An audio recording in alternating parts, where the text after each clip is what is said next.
The lost king, the meeting was going poorly. Things were threatening to unwind as the council destabilized into panic and shouting. The demon horde was here. It was the end of all things. Princess Talia felt herself being swept up in the tide of despair that was threatening to overcome the last gathering of elves and men, but her role was to provide an aura of quiet serenity wherever she went, and if that was all she had to offer in these dark times, she would do so now. Unfortunately, her brother, the king of the elves, didn't share her sense of duty. Amidst all the shouting, he leaned over to two of his closest advisors and whispered low enough that Talia herself was likely the only one to hear them. "Gather your most trusted warriors. This alliance is over. We'll retreat behind our walls to enjoy what time we have left while we wait for the end." His words drove a knife into Talia's heart. She watched as he, the noble king of elves, snuck out of the war council, leaving everyone else to their fates. For but a moment, her serene smile faltered as her eyes threatened to overflow with unwanted tears, but that was when she caught his eyes for the first time. At the other side of the room, a human general met her gaze. He was far too young for the role that had been thrust upon his shoulders more by vacancy and necessity than experience, but his gaze held a steely resolve that helped Talia find her serenity once more. She smiled and nodded her gratitude to the man who probably had no idea what he'd just done for her. He grinned toothily at her, and she noticed a wicked gleam in his eyes. Talia continued to watch as he took a deep breath and bellowed over the crowd, drawing everyone's attention as he did so. "Lords, ladies, and fellow generals. All I am hearing are words of the lost and defeated. This is the doom of our times. The end is here. Let us run and hide, buying what little time we may." Talia wondered if maybe this man had noticed her brother's disgraceful acts and was about to level accusations to remove the blame of the failure of this war from his own shoulders. The princess couldn't even blame him. If this was how he wanted to spend his last days, so be it. However, he seemed far from over with his theatrics. As he swept into the middle of the crowd that parted before his manic energy, he theatrically spit on the ground. The room was now quiet enough to hear the soft wet impact. Talia hid her distaste even as he spoke up louder than before. "Maybe you're right, maybe this is the end. But before I die, I'm going to take advantage of this opportunity the demons have given us." The room was so quiet now even Talia's heartbeat seemed deafeningly loud in her ears. She was wondering the same thing every other person in the room was wondering. What opportunity could this madman mean? He didn't waste the attention and even stood on a table dramatically, pointing into the distance toward the approaching demonic horde. "In all the time we've fought them, the demons have been careful and meticulous, teasing and testing our lines with constant harassment, never standing and fighting unless they had the advantage. They spread out and overwhelmed us with numbers we couldn't hope to match, thinning our ranks as we stretched too thin." Every warrior present knew precisely what the madman meant. Trying to pin down the demon army was like trying to pin down your shadow, and every attempt saw you slowly clawed and bitten from behind. But now, the man unleashed that wild smile of his on the crowd, and Talia could feel the tiniest surge of hope from the gathered lords and ladies, and the man drove his point home. But now, for the first time, all of the demonic horde is in one place. All of their champions, lords, and heroes stand before us. They think we're broken, weary, and at our ends. They think to intimidate us with a show of force before butchering us like cattle. They think we have no fight left in us. The look in his eyes was mad and infectious. Talia could feel the hearts of everyone in the room starting to beat stronger and faster as the tempo and volume of his speech gained traction. To her, the hearts of these warriors sounded like the drums of war as the madman made his final point. But in their arrogance, the demons have made their first two mistakes. They backed us into a corner, and then they gave us a target to strike at. "Gather your men. If we must die this day, then let us ride out and meet them like warriors. Let us take the opportunity they've given us to drive a spear into the heart of our enemy. Let us break the horde here and now then return home as heroes." A wild cheer rose up from the crowd, and man and elf alike ran out to organize this final desperate insane assault, leaving only Talia and the mad human general alone. As he approached her, the princess felt her heart beat faster. A thought occurred to her. What would this insane human do to her now that they were alone? But, in truth, she didn't care. If he could bring hope to her people in these dark times, he could do whatever he wished with her, and Talia would consider it a price worth paying. He drew close but stopped just short. His pungent smell was offensive to Talia's delicate nose, but she could still feel that wild energy radiating off him in waves. His smile was still feral, but there was something else hidden there the princess couldn't place. One moment turned to two, then three, and finally, the human spoke. I'm not sure how it is with elves, but in human society, when a dashing knight runs off to face down the evils that threaten the land, it's customary for a maiden to bestow a favor to him to give the heroic knight a reason to return. Talia's mind was a blur. What did this human mean by a favor? Then she recalled seeing pictures of knights in a book in her brother's library. In the images, ladies had given the knights pieces of cloth to wear into battle. Is that what this man was asking for? Some object to remember her by while he fought? It was such a simple thing, so she relented. All right, what would you? Then she was cut off when the man took advantage of her acceptance and leaned in and kissed the elven noble. As he did so, his emotions crashed into her as she felt everything that was hidden behind his words. At his center was a bottomless pit of fear and despair such that the pathetic fears that had threatened to overwhelm Talia before paled in comparison. But around that pit swirled a storm of anger, defiance, and determination, and through it all pierced the thinnest ray of hope. It was a mere sliver of a thing, so fine Talia would have lost track of it if it weren't for the fact that this man's soul clung to it with feverish might. The intensity of all his emotions shook Talia deeply, even as the man pulled back and looked at her with the wild smile and insane eyes that she now had the barest understanding of. His expression softened only slightly as he spoke one last time.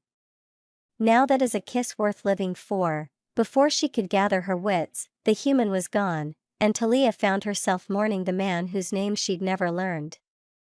Talia smiled as she watched her husband, King Reinhold, shift uncomfortably on his throne. The poor man had no idea she'd been the king's sister, and after the other lords and nobles deposed her cowardly brother, they'd been overjoyed to learn the mad human who'd led them to victory in their darkest hour was also interested in the princess whose hand would decide the next king. All he'd known at the time was that he was flushed with his victory and impossible survival, and she was a beautiful maiden.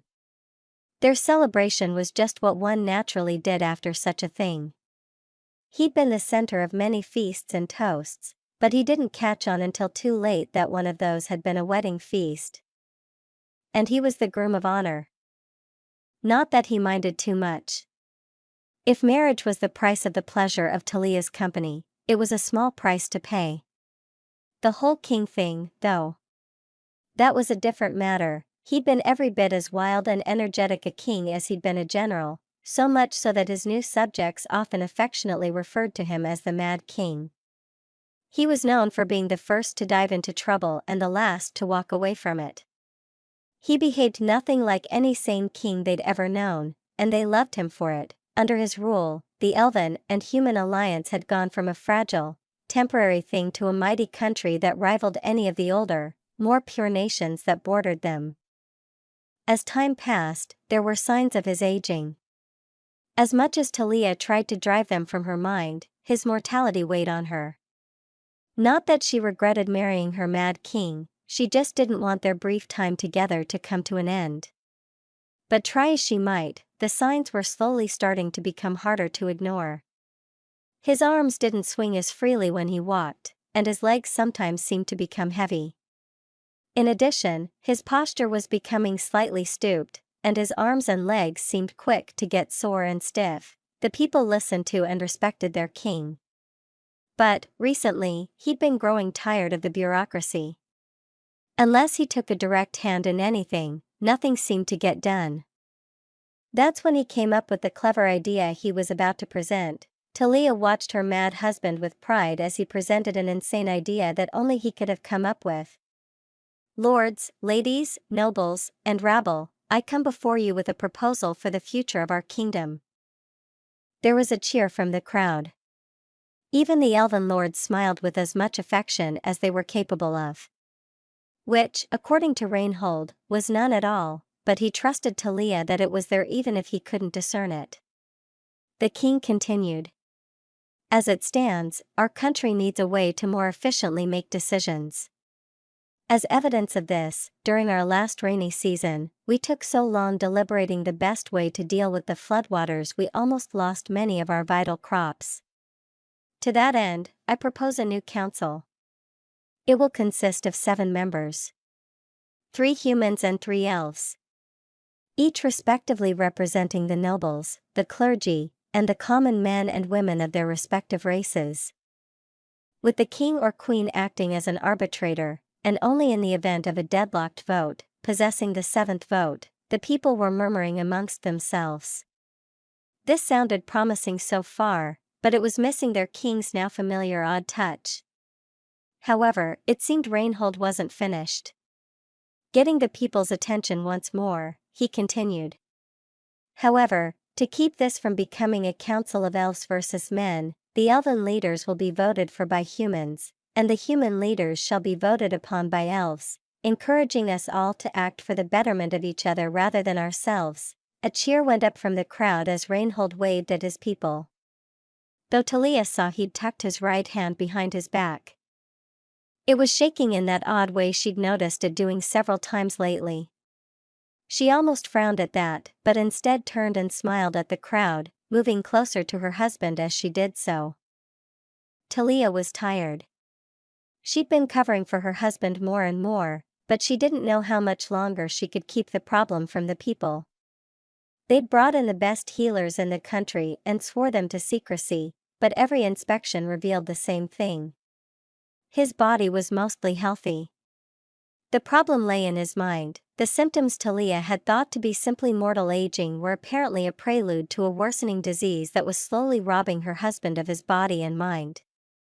He no longer spoke before large gatherings, and when he did speak, it was common for his voice to turn soft and trail off into incomplete thoughts. Sometimes his feet seemed to freeze to the ground, and he could not move, or worse, he'd fall over. The once mighty warrior grew angry and withdrawn as his body slowly betrayed him. His now constantly shaking hand was a never-ending reminder of how far he'd fallen. Despite all that, once in a while, Talia could see the great man she'd fallen in love with shine through the darkness from time to time.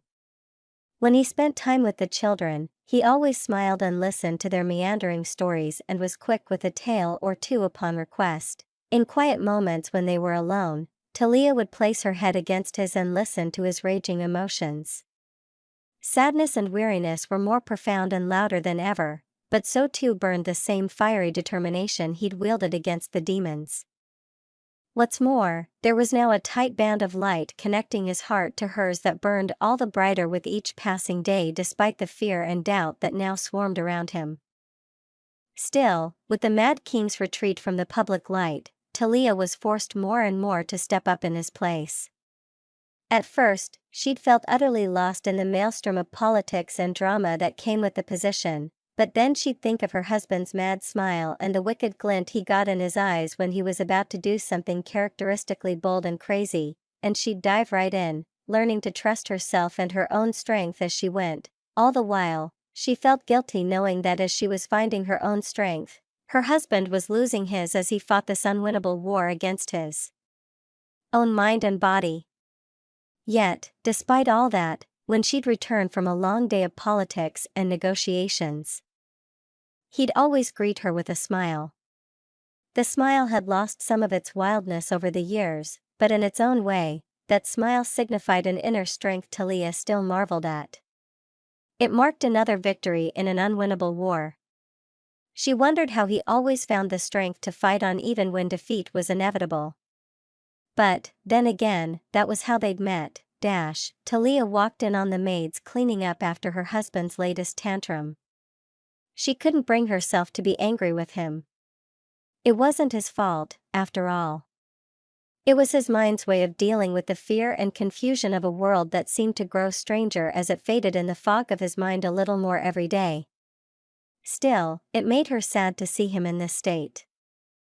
What was worse, what really tore her heart in two, was when he looked into her eyes and there was no spark of recognition.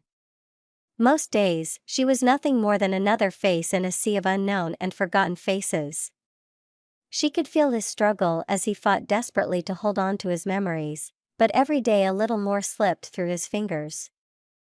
Right now, he was sitting in his wheeled chair, watching with shame as the maids cleaned up the remnants of the dinner he'd thrown on the floor. He knew he'd done something wrong, but the once mighty warrior couldn't even remember why he'd lashed out to begin with. The maids dealt with his tantrums with exceptional care and patience. Talia had handpicked each of them. Every one of them had fathers, brothers, or in the case of one elderly elf maid, a son who'd fought beside and been saved by the mad human king in their darkest hour. Now they would proudly stand by him during his own. Once the mess was mostly cleaned up, Talia dismissed the maids to spend a little time with her husband. Even if he didn't recognize her any longer. She brought over another bowl of his favorite stew and started to feed him since his badly shaking hands rendered him unable to do so for himself any longer. Between spoonfuls, she looked up and was startled to see the hint of his old wild smile hinted at on his face. His eyes searched hers desperately as if trying to remember something of great importance that was long forgotten. For a moment, Talia's hope flared as she felt his mind tugging at hers, but then the moment passed, and his eyes clouded over as he slumped in his chair. For just an instant, it was too much for her. The queen turned away and hid her eyes from the man she loved out of fear he'd see something in there that might hurt him further. At that moment, the old king spoke, his voice soft and frail. "Oh, come now, a pretty young lady like yourself must have something better to do than dote on a weak old man such like me. At your age, life is all about love and adventure. Great things are waiting for you out there. You shouldn't be shut up in a stuffy room like this." Talia turned and looked into her husband's eyes. There was something there, a flash similar to recognition, though he still didn't seem to know who she was. But what was more important, there seemed to be an essence of his old intelligence. She smiled back at him. "My king, there is nothing greater I could be doing right now, and nowhere I'd rather be than here with you." The Mad King smiled sadly but fondly. "You know, you remind me of someone precious I knew so very long ago. It might be hard to believe, but she was every bit as lovely as you. Her eyes could pierce through the thickest of crowds and make you feel like you were alone in the room with her. My Talia, the love of my life." Talia felt tears welling up in her eyes, but she blinked them away. It might not have been quite how she would have pictured it, but this was far too rare and precious a moment to waste. So instead, she encouraged him further. "It sounds like you love her very much. Tell me more about her." Reinhold smiled before speaking. The love and warmth in the expression soothed Talia's soul. "You know, the first time we met, she saved me. She saved us all, really. This whole kingdom would have fallen to the demons if not for her courage." Talia felt her heart fall. He was obviously confused again. "My king, as I've heard it, it was you that saved us that day." The frail old man tooted and shook his head as he patted Talia's hand. "Maybe, but I was only able to do that because she saved me first." There she was, alone in a room full of great and powerful people. All of us were in an utter panic. There was no hope, the end was nigh, and we all knew it. I was ready to retreat with my armies and hide behind a wall to wait for the end to come when I looked across the room and saw her." The king smiled as he looked off into the distance. The current world might be hidden from him by mental fog, but the world of the past remained clear to his eyes at that moment. I saw a fiery determination not to give in to despair in her eyes. It was the most beautiful thing I've ever seen. Then, for one moment, that fire dimmed and threatened to go out. I knew then and there that I had to do something, anything, to rekindle that fire just a little longer. So I just started shouting whatever harebrained things came to mind that might give her even a sliver of hope. Wouldn't you know it? The things I said for her worked on everyone else too. The whole thing, my speech, my legendary charge, even my safe return I owe to that lone maiden fighting her own fear in the corner of a large room. When the Mad King smiled down at his queen, his smile had every bit as much of the wild edge as it had ever held. You know, at first, when we were left alone in that room, just the two of us, I'd planned to go off and die in a suicidal charge to buy my maiden just a little more time. But she held me rooted in place, and I was helpless in her gaze. Talia's loving husband smiled as she drew closer to him. I don't know who was more surprised by our first kiss, Talia or myself. But I do know it was that kiss that gave me the unbreakable command that I must return to my princess. I charged into the heart of the horde and faced off against innumerable nightmares, enraptured by that one incredible life-changing kiss. Talia tightly hugged the love of her life once again. As she clung to him, all fear and doubt were silenced. In its place was a pure love that calmed her soul and soothed her fears. For one impossibly long moment, she felt every ounce of love and devotion this man had ever felt pour into her soul. There was more beautiful raw emotion at that moment than she'd feel in 1,000 years. Then the moment passed, and Talia opened her eyes to stare into the face of her beloved. He smiled. There you are. I've been looking for you. There's so much I need to tell you about. Talia hugged him tightly as she whispered to the man she'd given her life to. Of course, my king. Tell me whatever you'd like. I want to know everything. Talia hugged her great-granddaughter as they sat under the old oak tree behind the castle. This was her favorite place to rest these days. The tree was one she'd planted to mark her husband's grave so very long ago, and in its shade, she could almost feel him reaching through the ages to hold her close once again. She was surrounded by family and friends, and finally enjoying her retirement, having recently given up the role as monarch to her son. When she'd last checked on him, the poor king had been buried in parchment and paperwork as he struggled to undo some political faux pas that had been overinflated in an attempt to gain leverage over the inexperienced ruler.